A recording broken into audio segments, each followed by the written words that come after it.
So let me ask you, is it too late for a baby boomer to start saving, to start budgeting? Is it too late for a person like that? It's never too late, but it's a lot harder. It's like, and that person's going to live longer anyway. Right. And that is, by the way, one of the giant problems that we face. I always try to tell people, look, we got to reduce uncertainty in your life. And the problems you're going to face are out there. What do you think your big problem is? And they almost always say the market. Now, the market's not a problem. What do you mean the market's not a problem? So the market's going to go up. Economic development in the world's going to go up. It's going to go up and down, but it's going to go up in the long term, so what do you care? They go, what do I need to worry about? I go, inflation, taxes, and hyperannuation. Like, okay, I know what inflation is. We're going to get it. I know what taxes are. What's hyperannuation? I said, you're going to live to 90. You're going to live to 95. You're going to live to 100. You might outlive your money. And outliving your money is a giant certainly outlive problem. your mind. Yes. And you won't remember if you outlived your money. So the aspect of where we're going in terms of too late, I see boomers come in at 50, 55, 60 years old and they haven't saved much money. Well, let's get in shape. It's like somebody who hasn't exercised all their life and they go to the gym. Can they get in shape? Yeah. So you can still accomplish something. You can make something happen. And improvement's improvement. Can I make you a millionaire if you got 5 years to retire? No, probably not. Can I make you a lot more comfortable than you would have been had you not done it? Absolutely. So all change in the direction of cash flow management is usually good change. What does it hurt? What would it hurt for anyone to not take some control over their money? Why would that be bad? It would always be good. It's got a positive outcome. So I heard about Quicken and I heard about products that you can buy, software that you can buy. What's the relative advantage of a service over a product that you do yourself? Well, it's the advantage over a personal trainer versus go to the gym. You have the discipline. You've bought it, so now you pretty much have to use it. And how many people have treadmills with clothes hanging on them in their house, or Nordic Treks, or TRXs, or insert the name of any exercise equipment that's been sold on Saturday morning television for the last 20 years, sitting in the house. We start with good intentions, but it's hard to maintain the discipline. And if we had the discipline, there wouldn't be a need for the product. So the opportunity for a service is the same way that mutual funds brought diversification of investments to regular folks. And it's the same way that people can go down to a gym and work out and they don't need to have hire a very expensive trainer. They can do those kinds of things. It's having the accessibility and the ability to get it in front of you and go do it. So it's the same. If you have the cleaner and you paid for your cleaners, you use it. If you have car insurance, you use your car insurance. I see a lot of advertising for these debt management services. Can they help me? Can they help me gain some discipline over my spending? Well, they can help you at at a substantial cost, and they can help you at a substantial stigma because you still are harming your credit to a degree because you're negotiating with creditors. And in some cases, you're replacing debt with debt, which doesn't necessarily make sense. When I run into a client that has financial trouble, the first thing I say is, all right, you got to quit the behavior. You got to stop doing what's not working and go into doing something that is working. So using a debt service can help some people, but I'm not necessarily sure it's the end all by any stretch of the imagination. And again, if it were, we wouldn't have the debt problems we have in the United States. And these are the people that are already in trouble anyway. And they're already in trouble. I think what's better is if we're looking at a Levanto type arrangement, it's doing something for people who aren't in trouble. What do you do if you want to control your finances and get a better handle on it? So the analogy would be, before you're overweight, make sure you don't get overweight. It's much more difficult once you're overweight to exercise, right, to diet, to do all those things. If you start living a healthy lifestyle at 20, you're going to live a long time. If you start living a healthy lifestyle at 50, you'll live longer than you would have if you didn't. If you start living a healthy financial lifestyle, the sooner you start, the better you'll be. You talk about kids who are in their 20s, let's say, I say kids, people at their first job. Is this something that they should consider, even though it's going to cost them a little money?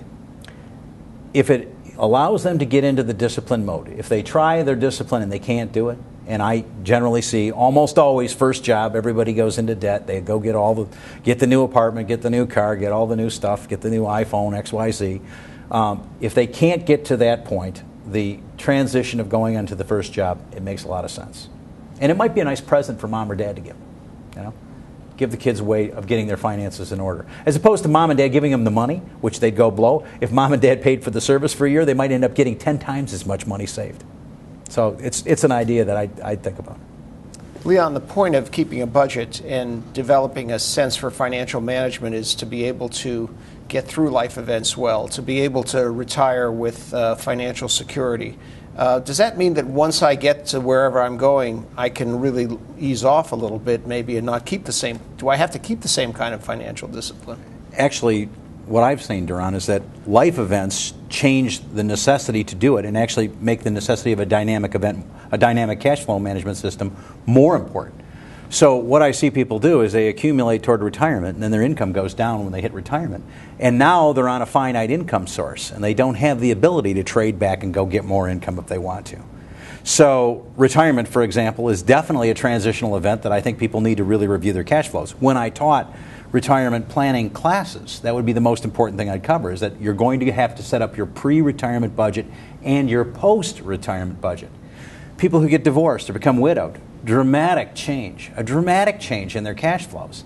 And of course, in the case of a widowhood or a widower, it's, you don't think about that right away, but you have to start thinking about what am I going to do with the cash flow system. The empty nester or the college agers, those are transitions that require a dynamic cash flow management system. So every time we run into a life event, a birth, a death, a marriage, a divorce, any of those things, changing a job, getting a new one, getting rid of one, all of those things necessitate a change in our cash flow and necessitate a change in our plan. So that's probably the most important thing I think people need to know, is that these life events, the transitional life events, necessitate cash flow changes.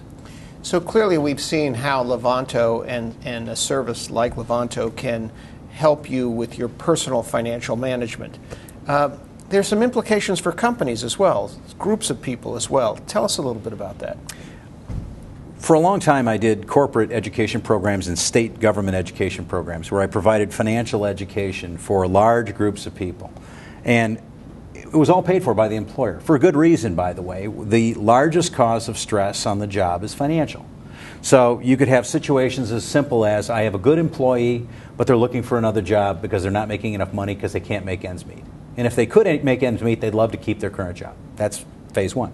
I have a good employee, but he's in financial distress, and now he's got creditors talking to him, and he's spending company time, and he's moonlighting, or he's tempted to go do other things, or he's he's engaging in some kind of behavior that's bad for his health because he's financially stressed out. A strange one that we've done is that we found employees that won't retire because they could, but they won't.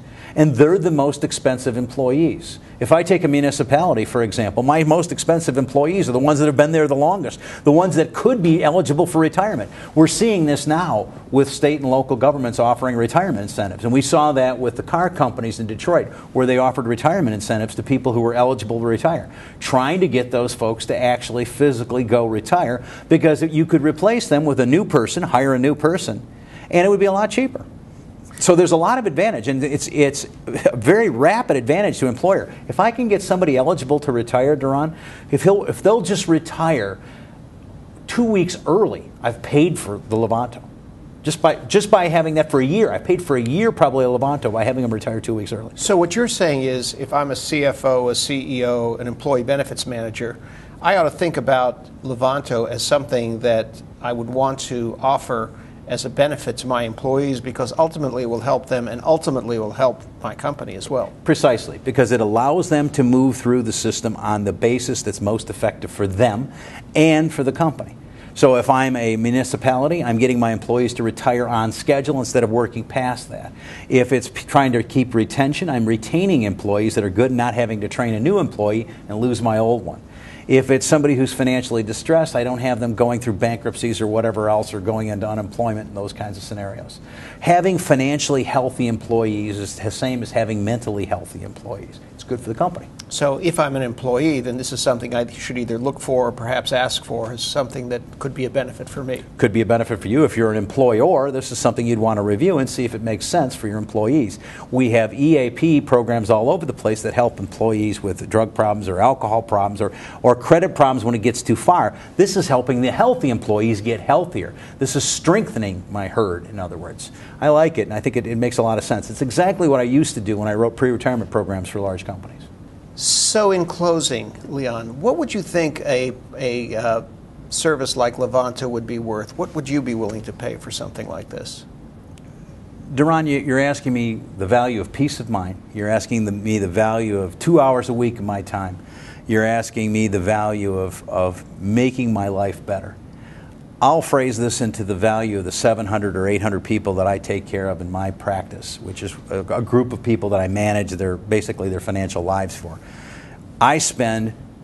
They pay me a significant amount of money to mind and monitor these things, and the Levanto process gives them plenty of discipline. So it's probably measured as a percentage of what I would actually save. And if I saved an extra 1% or 2%, that's thousands of dollars. If I add that up over my lifetime, it's hundreds of thousands of dollars. So having financial discipline is probably measured the same way as having health discipline.